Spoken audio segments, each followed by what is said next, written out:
Supreme কোর্টের নিয়ম অনুযায়ী যদি কাউকে ধর্ষণের হুমকিও দেওয়া হয়, সোশ্যাল মিডিয়াতে অ্যাবিউজ করলেও যদি হয়, তাকে ভিকটিম বলা হয়।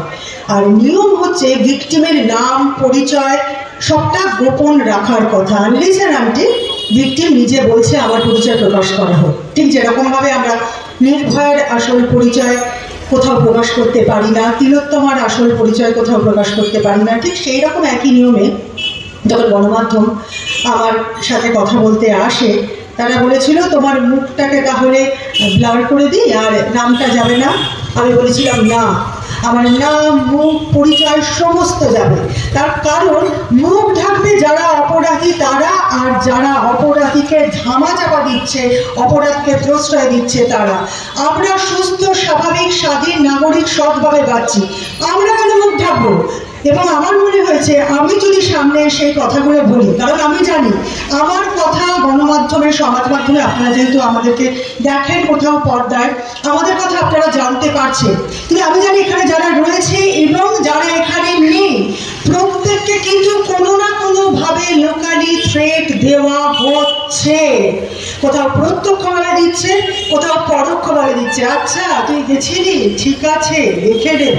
তাই আমি যদি সামনে এসে বলতে পারি এটা অন্যায়, তাহলে আমাকে দেখে আরো 20 জন সাহস পাবে সামনে এসে বলতে পারবে এটা অন্যায়। সমস্যাটা কি হয় যে ছোটবেলা থেকেই না আমরা যখন বড় হই আমাদেরকে বলা হয় তুই ঝামেলার মধ্যে ঢুকছিস কেন, ওকে বলেছে, তোর কি, তুই এসবের মধ্যে পড়িস না। আমরা ছোট থেকে এটা শিখে বড় হয়েছি, অন্যের ঝামেলা অন্যের ঝামেলা, আমার নয়। এইটা করতে করতে আজকে আমরা একটা জায়গাতে এসে দাঁড়িয়ে গেছি যেখানে আমার দরকারও দেখা যাবে অন্য কেউ আসছে না। এবং এই তিলোত্তমার ঘটনা এবং ডাক্তারদের ইউনিটি কোথাও আমাদেরকে সাহস দিয়েছে সামনে এসে লড়াই করা। আমাদেরকে শিখিয়েছে আমরা যদি একসাথে লড়াই করি তাহলে আমাদেরকে ভাঙা খুব কঠিন। এবং আমি বারবার করে যেটা বলছি যে এই আন্দোলনের একটা পিলার যদি ডাক্তার হয়, আর একটা পিলার কিন্তু মহিলারা। মহিলারা রাত দখল করাতে প্রথম প্রশাসন ভয় পেল।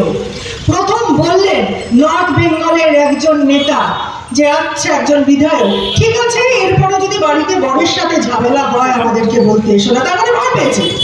এই যে হুমকি দিচ্ছে, আপনাকে দিচ্ছে, কারণ ওরা ভয় পাচ্ছে। আর যারা ভয় পায় তারা সবসময় অ্যাটাক করে। কিন্তু একটা জিনিস মাথায় রাখবেন, যারা দুর্নীতি করছে ভয় পাচ্ছে তারা সংখ্যায় কম।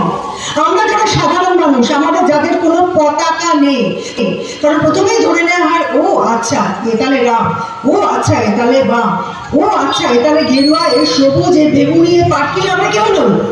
আমাদের একটাই পতাকা আছে, জাতীয় পতাকা, আমাদের একটাই অস্ত্র আছে, সেটা হচ্ছে আমাদের ভোটিং মেশিন। তাই আমরা যদি একসাথে হই, একটা সরকারের মধ্যে দুর্নীতিগ্রস্ত মানুষ সংখ্যায় কম, পুলিশ প্রশাসন তার মধ্যে কিন্তু যারা দুর্নীতি করছে তারা সংখ্যায় কম, আর আমরা যারা নাগরিক যারা ভোট দিচ্ছি তারা লক্ষ লক্ষ, পশ্চিমবঙ্গে প্রায় 10 কোটির কাছে মানুষ রয়েছি যারা ভোট দিই।